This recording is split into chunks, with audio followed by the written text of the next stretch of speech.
time is an illusion, or a flat circle, or I think like Tony Stark said it was a Mobius strip. I don't know. I don't really remember that part of the movie. Anyway, we recorded this episode on July 2nd, 2024, as in like 2 months ago. And it's the end of August, and you still haven't heard it yet. And I was gonna kind of just scrap it, but I love this episode. And one of the stories you're gonna listen to is still ongoing.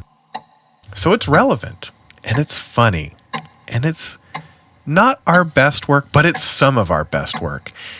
And it's also free, and we appreciate you, and we love you, and we are coming back with new episodes soon. So without further ado, our episode from the past that is somehow still relevant to future science news. Is that confusing? Yes. Is it intentionally confusing? I don't know. Maybe? Anyway, roll the music.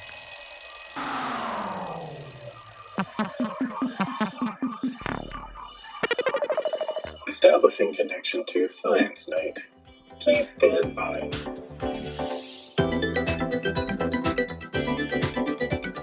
Welcome back to another edition of the Science Night podcast. My name is James, and with me, as always, is Steffi. Hey. And Jason. Hello. Well, like the greatest band of this or any other generation, Nickelback once said, it's been a while. But we're back, and we have so much sci to come, so why don't we just get into it? Before we begin, I want to give you a brief glimpse behind the curtain of our podcast. You see, not all science stories are necessarily right for our brand of SciComm. So we spend a lot of time looking through science news and journals, looking for the right piece. And I mean, I'm telling you, for you, the listener, it's got to be perfect. But you know, sometimes Japan just hands us a gift, and the intro just writes itself. So a team from the University of and some other liberal arts school outside of Boston. It's really nice to see the safety schools get their moment in the sun. So we're going to give it to them. They've created a synthetic face that can be anchored to a robot face in a way that is similar to the ligaments that hold our non-synthetic faces to our muscles.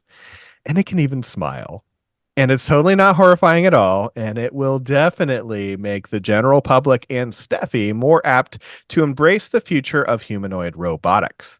Now, we're going to talk about this story, but I honestly think the best encapsulation of this story comes from TikToker and Irish person, Garen Noon, and I'm going to play that clip right now. Japanese scientists have made a robot with real skin for a face. I'm going to show you a terrifying video of this thing smiling, but be warned, I now see this every time I close my eyes. So if you don't want to experience that symptom, I would click away. Okay, here it is. I'm absolutely terrified of him. I hate his lips. Robots shouldn't have lips. What do they need them for? Why do you look like a slice of ham? Robots should not have human skin. Robots should look like robots. I should be able to immediately spot them all. What if I unknowingly start an argument with a robot and he has fucking guns for hands, or he's really good at chess? I don't know what I'm getting into. Anyway, I'm afraid now, so thanks a million. Guns for hands or really good at chess are the two things I worry about when I start confrontations too. Exactly, right? So, again, we've totally buried the lead because this is a cool science story that's like, hey, we can attach things the way human skin is, and that's kind of cool. That's like a step for robotics. It is synthetic skin, so we can grow synthetic skin. That's interesting too.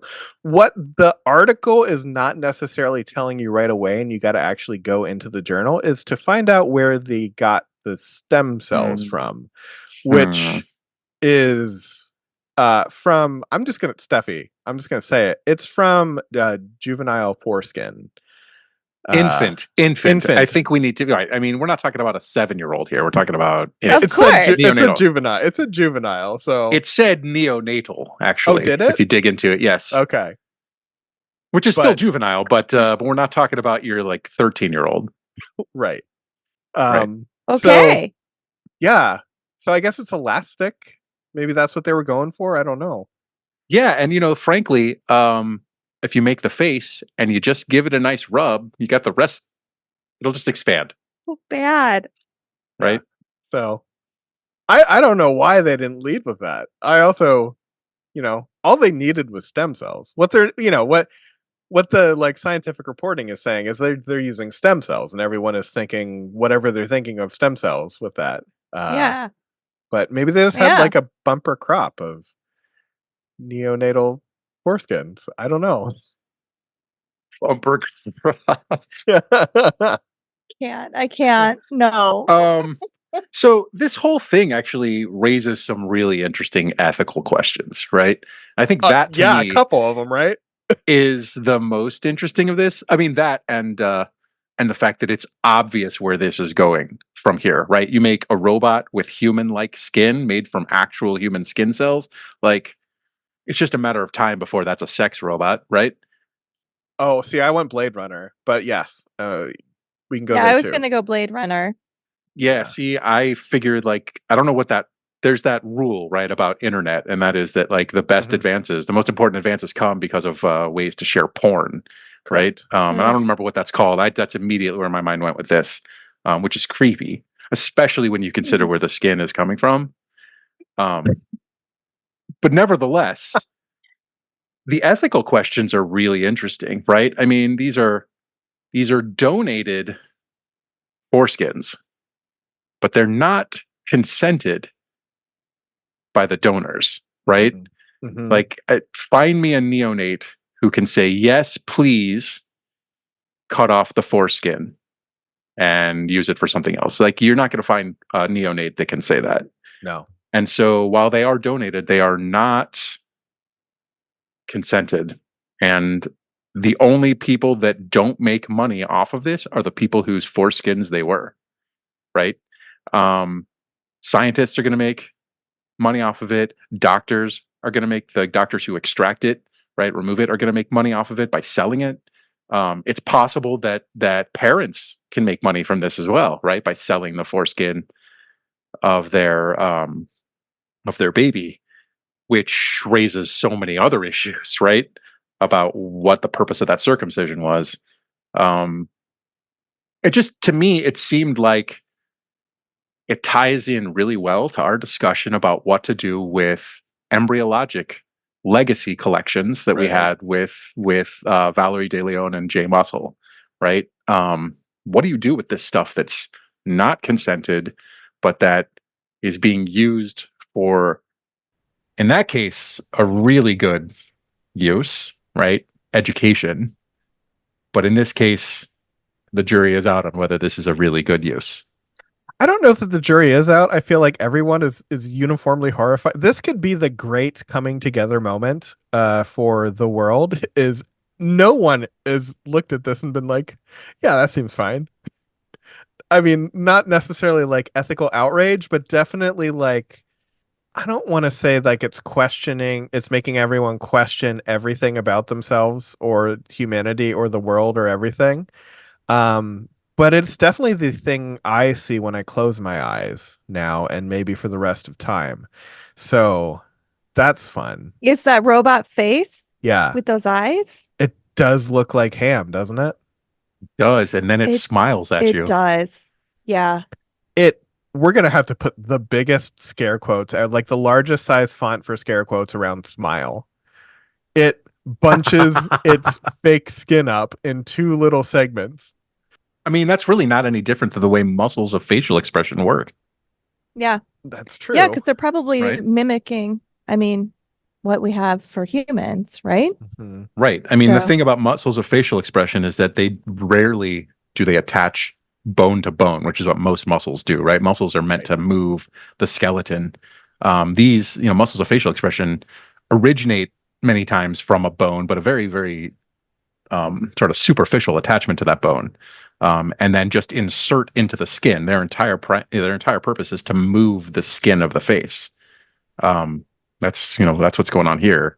Right. Well, and that's the actual interesting thing about the story. It's not the synthetic skin, because that's not a new thing necessarily. It's the way that they're attaching the skin to the robotic face, using these little V-shaped anchors that anchor in the same way that a ligament would to either bone or muscle or fascia, depending on what part of the face we're talking about, so that it can move in a way that is more human.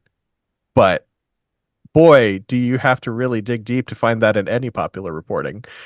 True. I agree. The attachment, these V-shaped little attachment points are really interesting because it's basically taking what would be the dermis and the hypodermis, so the most superficial layers together with the most deep layer of skin, and pulling them together like the ligaments of the skin do. That's awesome. That's really cool. That's cool technology. And the fact that they can scaffold it, right, and build it, and then take this scaffolded tissue and then lay it onto what is, in essence, another scaffold to move it is really cool, right? Yeah. That's really interesting to me. It's really still interesting. Creepy. Yeah, it's so creepy. It is. I just can't stop staring at it, and then I close my eyes, and it's like they are. And it's staring at you. Yeah, it is. Yeah, they could have had different eyes, right? It's the eyes for me. No, it fits together. No, but if they put googly why eyes not on just it, go it's over better. the top? Yeah, it's true. Right? I mean, we don't know that these aren't googly eyes. They're not moving. Yeah. Well, I think we've sufficiently created nightmare fuel for at least the next 6 months for all three of us, and maybe all of you as well. Honestly, this is where the audio only listeners are really saving themselves some trauma for future days, because they can only hear us talk about it and they don't have to look at it. Anyone who's watching the YouTube video, hey man, you chose to click on this. I'm sorry. I would just add, if I finally clicked on the article because I was saving, to read it. I like all the images that they have for the process. The actual I think journal that's really article is very good. Laid out. Yeah. It's anything that is picking up the journal article and releasing it for the mass media that is just showing that creepy ham face right on Front Street. So our next segment is really two seemingly unrelated stories that are unfortunately linked. So it's no secret that animals are way better at picking up on different chemical compounds than we are. Some may call that a sense of smell, but really it's just picking up on different things that are out there in the air. So a team from Michigan State University have potentially developed a way to use the honeybee's amazing sense of smell to detect the chemical compounds that are exhaled by cancer patients, with the hopes of using this as an early detection system. And in a seemingly unrelated but definitely related story, a segment of the U.S. population still sees the climate crisis as a low priority, calling language used to create a sense of urgency overblown, and citing their political leanings as the reason for this gap, I guess. So we got honeybees, we got climate change. Two tastes that taste great together, right? We can't talk about honeybee without talking about how the honeybees might be extinct soon. So what do we think? We got cool potential cancer. Did anyone look at the video of or the picture of how they're actually clamping down these honeybees? That was something. For me, 3D printed thing. 3D printed harness. Yeah. Right. Yeah, to do brain surgery to attach connections to neurons in a knee brain. Yeah. And a bee brain. Yeah, that was fascinating. How small they can get. Right.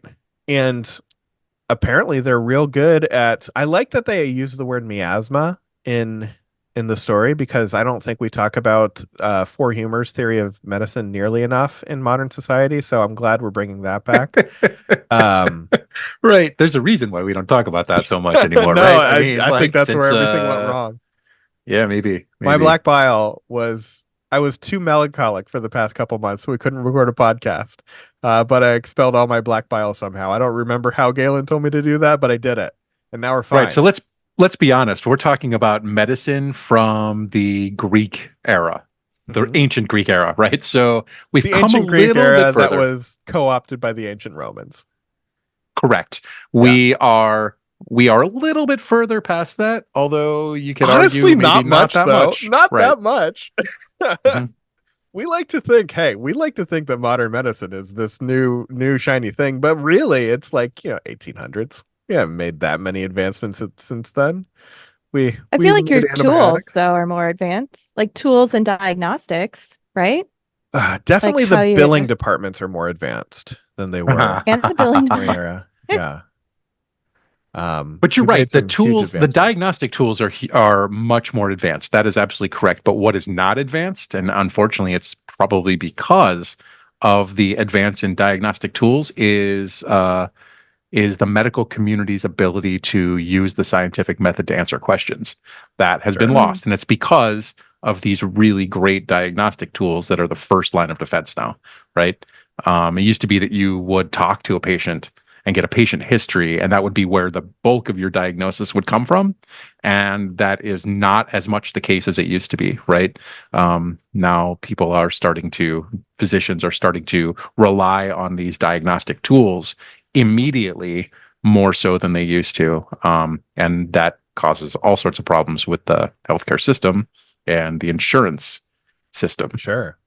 It also I does a lot to widen the gulf between people and their trust in science-based medicine, because a lot of the things that you're talking about using these new diagnostic tools does not make the patient feel like they are part of their care plan team. It feels like they're a test subject, is what you'll often hear. So Correct. not a lot of trust between the medical establishment and people, especially when they're like going broke to go in and get these really expensive things. I am now talking to the American audience. Hey, rest of the world with universal healthcare, free point of sale healthcare.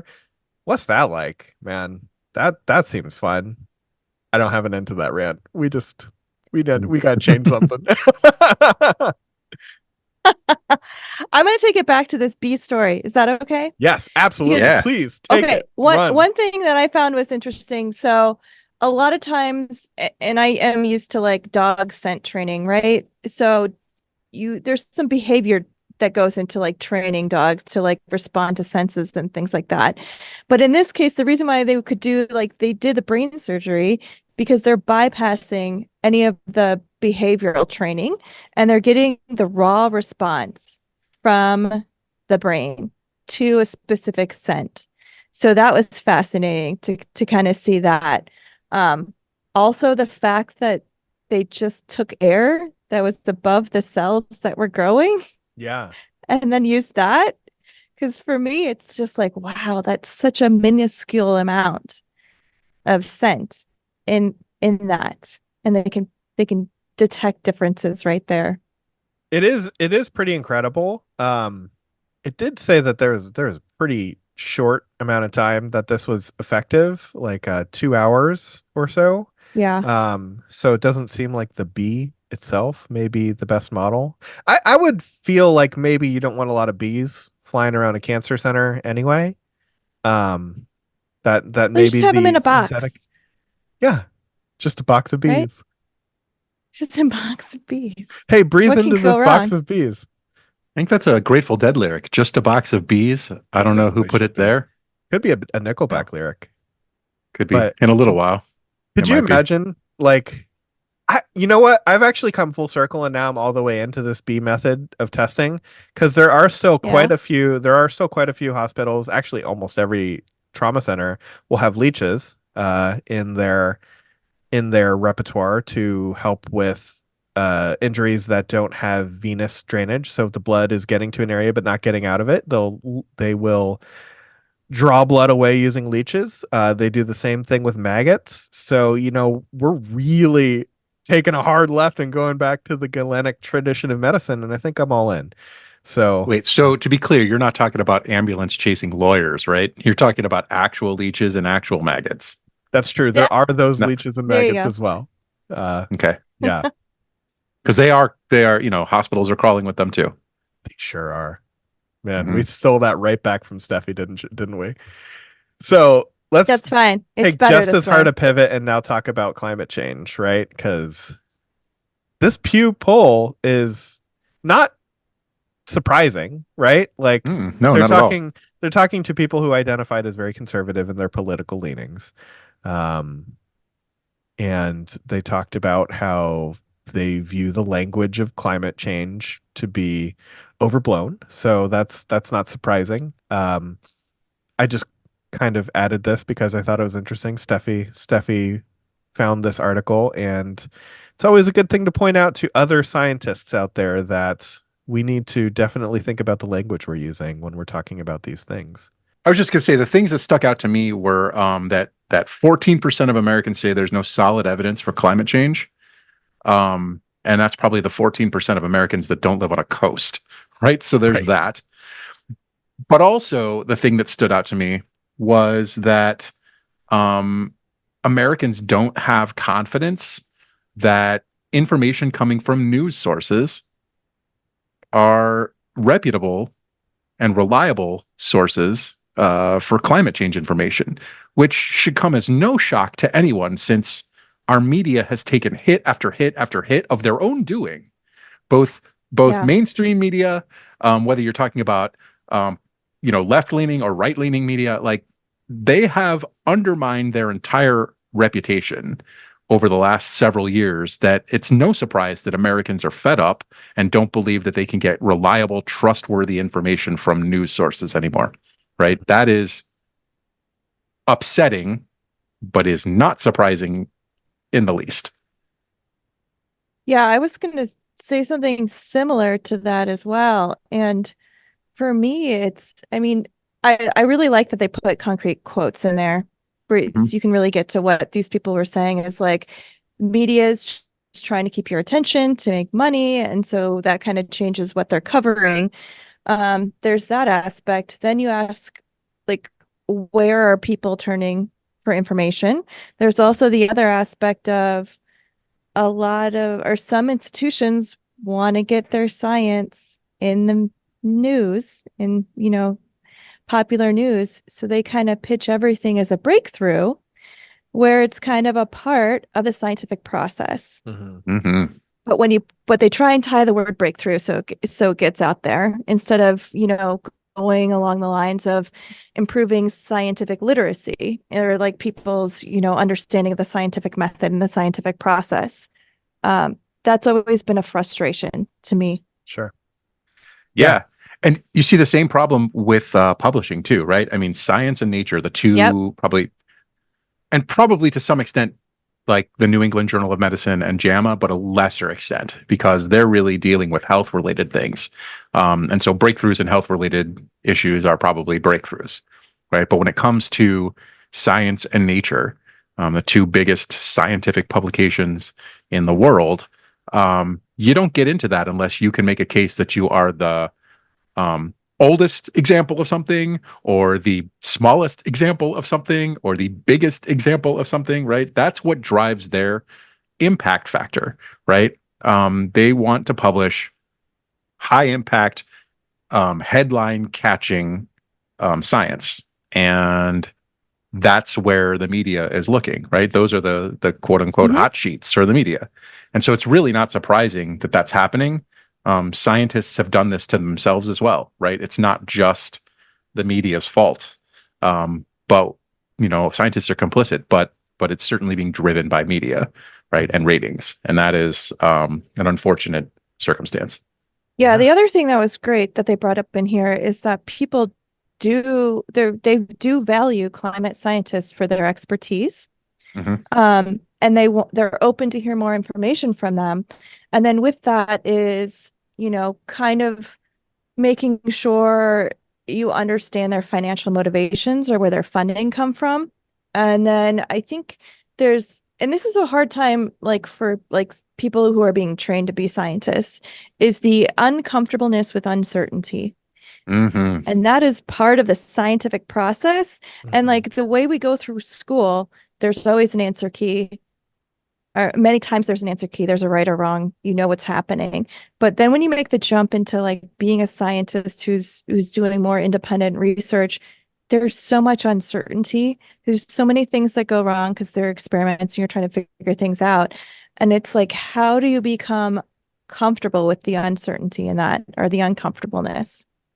Yeah, so we should have Michelle Lazarus come on and talk to us about uncertainty. She just wrote a book Yes, and called Uncertainty absolutely. Principle, I think. And it's uncertainty in education specifically, Ooh. but I think it would be really useful to have her come on and talk to us about uncertainty. Well, it's a good thing she's a listener of the podcast, and she'll definitely just call us after hearing this, right? I hope so. Hey, There's Michelle, also we would love to have you. there's also a podcast by Scientific American called Uncertainty. I was at National Academies last week, and the science journalist who did that series was on the panel with me. You should have them come on the show too. We would love to give them a little bit of a bump, right? There you go. Absolutely. Put a little bit of shine on Scientific Right? American's products. Yeah, right. I mean, Yeah. we need to help them get over the hump, right? Exactly. Hey, so Yeah. we are nothing if not benevolent in our celebrity. So Scientific American, if you want a little bit of a ratings boost, come on the show. I'm talking about all the creators, all the scientists, anyone over at Scientific American. Probably not the billing department. I feel like we've kind of burned bridges with billing departments in this episode. So sorry about that. But come on over. We'd love to have you. Same with any of the other small startups like the Journal NASA. Nature or NASA, the White House. Steffi keeps on trying to pull them into relevance by going to the White House like every 3 months now. Yeah, so that's fun. How's Joe? It was How's Joe just doing? tw- How's Joe? I How's just Joey went from twice Scranton? this month. He's fine. He's fine. Did you really go twice this month? Yes. No, What? last month, June. Yeah, Oh. I know. That was impressive since it's the second day of the month. Well done. Yeah, exactly. I went yesterday I and was this gonna morning. I was gonna say. I don't know what month it is. On that bombshell, I think we're gonna listen to a message from another podcast that I think you're gonna enjoy. Hi, fancy folks. Welcome to Lux Sci, where we make science fun, approachable, and most of all, fancy. I'm Dr. Lex, former microbiologist, current global health consultant, and enthusiast of all the finer things in life. I'm often joined here by my husband, electrical engineer, inventor, and our audio engineer, Dr. Demos. In this podcast, we take listeners on a journey into the microscopic worlds of luxury items and unravel the fascinating intersection of science and opulence. From how bubbles form in champagne, to the molecular forces that harden clay in a kiln, to the amount of thrust needed to send a rocket to space. No luxurious topic is safe from our insatiable curiosity. We're on a mission to demystify science and show how it drives the world around us. No PhD or lab coat required. So if you've ever wondered how science and luxury seamlessly intertwine, join us as we uncover untold stories, hidden marvels, and the inner workings of scientific discovery and sophistication. Along the way, we'll also chat with amazing scientists and artisans, so subscribe now and let the exploration begin.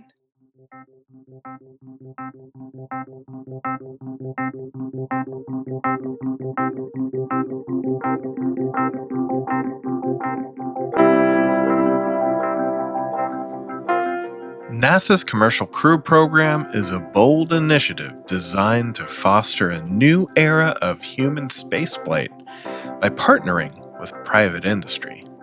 Today is a very remarkable day. NASA is opening the International Space Station to commercial opportunities and marketing these opportunities as we've never done before. We're announcing the ability for private astronauts to visit the space station on U.S. vehicles and for companies to engage in commercial profit-making activities on the station. This is all building off of our upcoming... At the forefront of this endeavor stands Boeing's Starliner, a spacecraft born from decades of aerospace expertise and a vision to make space more accessible than ever. However, despite Boeing's storied history, the Starliner has faced a turbulent journey marked by significant setbacks and mounting concerns over safety. rise of Starliner and a new era in human spaceflight. This was the pre-dawn launch Boeing was hoping would put a year of bad headlines behind it. Instead, a major disappointment. An orbital insertion burn was scheduled to take place 31 minutes after launch, but didn't happen on schedule. An error with the mission timing clock. Boeing's struggles with perceived safety aren't limited to space exploration. The company has also faced scrutiny in recent years due to mechanical failures in its commercial aircraft, most notably the 737 MAX 8 and MAX 9, which were both grounded worldwide after some fatal crashes and some very well documented mechanical failures that caused basically a door to fall off. These incidents have raised questions about Boeing's commitment to safety and have cast a really long shadow over the efforts to regain the public's trust. 7-8 and the 737-9 new airplanes. We're going to be issuing an emergency order of prohibition to ground all flights of the 737 MAX 8 and the 737 MAX 9. As Boeing continues to navigate these challenges, the first manned mission of the Starliner to the International Space Station stood as a pivotal moment, not just for the company, but the future of American spaceflight. So will this mission mark a turning point, proving Boeing's resilience and engineering prowess? Or will it further amplify the concerns that have plagued the Starliner program and the Boeing company? What could possibly go wrong? NASA said today that 2 American astronauts are not stranded at the International Space Station, but they will have to stay there perhaps several weeks longer than planned. Engineers are troubleshooting Boeing's Starliner capsule. The veteran test pilots were scheduled to return to Earth more than 2 weeks ago, but problems with the capsule's propulsion system have delayed. We are back, and we're going to talk about a story from an aerospace company that is synonymous with quality, safety, rigorous testing, and transparent dealings with the American people. That's right, we're talking about Boeing. And on June 5th of 2024, so just a few weeks ago, the Boeing Starliner launched in its third test launch, this time with the idea of docking with the International Space Station. And it did do that, and they are totally not stranded up there.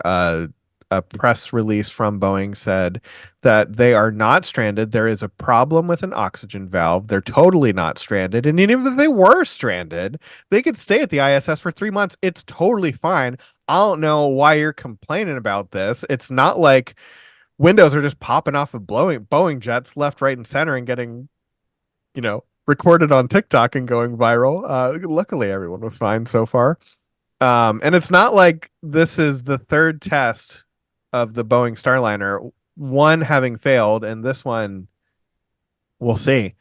What Boeing is not telling you is that, here's the thing. This is late breaking science news directly from the Science Night podcast. It turns out that there's just a lot of Midwesterners up at the ISS now, and you know how tough it is to leave a Midwestern house party. They right now, the 2 Boeing astronauts are sitting on the couch in the family room saying, well, I suppose they're fighting over if they're going to let leftovers or not. They're looking at family photos. So that's really all this is. This is a very long Midwestern goodbye. If you get the Irish Space Agency up there, they would have been back 20 minutes after they left, and no one would have known they were even there. So that's what we need to think about is the cultural composition of the International Space Station and who we're sending up there on our Boeing totally not stranded Starliner. So what do we think? Nope. Yeah, it takes forever to go anywhere, and everyone's apologizing all the time. Mm-hmm. All the time. Yeah. So true. We got a potentially failed oxygen valve. They're as of today, they don't really know what's happening. Boeing hasn't told anybody is the problem, but they have ISS engineers checking out an oxygen valve that was potentially damaged. It's helium. Helium's leaking, right? Helium's Yeah, I leaking, thought- but they're not sure why. Right. So, but my favorite part Yeah. of that is that they have said, yeah, helium's leaking. It's not a big deal because we actually could handle a leak 100 times worse than this. Mm-hmm. Okay, great. Sure. That's not helpful. So I mean, so okay, engineering, there's always like a factor, that's a safety factor put in there. So Right. there is that, right? And so what they're trying to do right now, I don't know the details, okay? I'm not an engineer that works on spacecraft, but what they're doing right now is doing testing on the ground to make sure that the leaks don't get worse. So they're at least doing that. Yeah. But when you talk about like sending humans through outer space in a craft, there's like extra levels of certainty and testing you want to go through for that. One might argue you would want to see that level of testing and certainty used on their commercial aircraft as well. But, in their Yeah, defense, before those airplanes launched the first time, they passed those inspections, right? It's just their durability hasn't lasted, right? Sure. The problem here is that Starliner has only launched 3 times. Right. Yeah. So Right? law of large numbers. Because it's got a 33% success rate, and that's pretty That's good right. so far. Right? Right. If you hit 300 for your career in Major League Baseball, you're probably going to the Hall of Fame. Or you go in the space station in this case. Oh, yeah, sure. Yeah. Right. I mean, they did get to Absolutely. the space station. That's true. Yeah. I used to drive a 1987 Chevy Nova hatchback, and it got me places. Sure. But it left me stranded. There's no question, right? And I just don't understand why we are getting the message out that these astronauts are definitely not stranded. Definitely not stranded. Yeah. The only people who use the word stranded are people who are stranded. Yeah, exactly. Right? Exactly. Right? Yeah. Right. So we're not stranded. Maybe we're marooned a little bit. Oh, well, doesn't that just mean stranded? So, I feel like we're not getting the whole story here. Mm-hmm. But that's okay, right? I mean, we don't need the whole story. What we need to know is that our astronauts are going to be able to get home safely.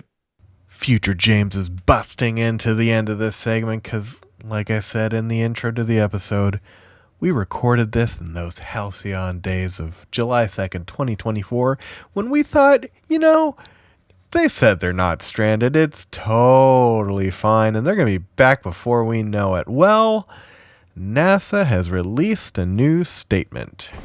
NASA has decided that Butch and Sonny will return with Crew 9 next February, and that Starliner will return uncrewed. And so the decision to keep Butch and Sonny aboard the International Space Station and bring the Boeing Starliner home uncrewed is a result of a commitment to safety. So to recap, NASA has decided that the Boeing Starliner capsule is not safe enough to return the 2 astronauts to Earth, and instead they're going to come back on a SpaceX Dragon capsule, which will delay their return until February of 2025. Meanwhile, the fate of the Starliner capsule itself, it's kind of grim. Boeing has already lost billions of dollars and a whole lot of public trust on this project. So I'm sure there's going to be lots of new developments coming up in the future, and we'll talk about them on this show. So stay tuned and good luck. On that note, you've come to the end of another edition of the Science Night podcast, and I promise they're going to be less depressing going forward. Hey, we talked about that fun robot face story at the beginning. That was fun. And since you're going to want to listen to so many more of our podcasts, you should follow us on social media. If you want to follow me on Twitter, I barely tweet about anything right now. It's baseball season, so I'll probably be tweeting about the Phillies. You should all go to baseball and vote for Alec Boehm to be in the All-Star game. That's my thing. And you can follow me at James_Reed3. Jason, where can they find and follow you? On Twitter/X at OregonJM. Steffi, where can everybody find and follow you? Because you've been tweeting and Instagramming and probably blue skying a lot All the lately. things. Yeah. X, Steffi Deem. Instagram, fusion.deem. LinkedIn. I've been posting stuff on LinkedIn. People actually are doing a lot more on LinkedIn. Mm-hmm. Go follow Steffi for sure, because she's posting like real cool stuff. I'm just complaining about Philadelphia sports. You're not going to want to follow that. And you should also follow the podcast at Cyanide Pod on Twitter X, and look at our home on the web, cyanide.com, for links to all of our other social medias, our past episodes, the people we talk to, the things we talk about, and our merch. Don't forget about that merch. And we'll be back in a few weeks with a new episode. But until then, Why do you look like a slice of ham?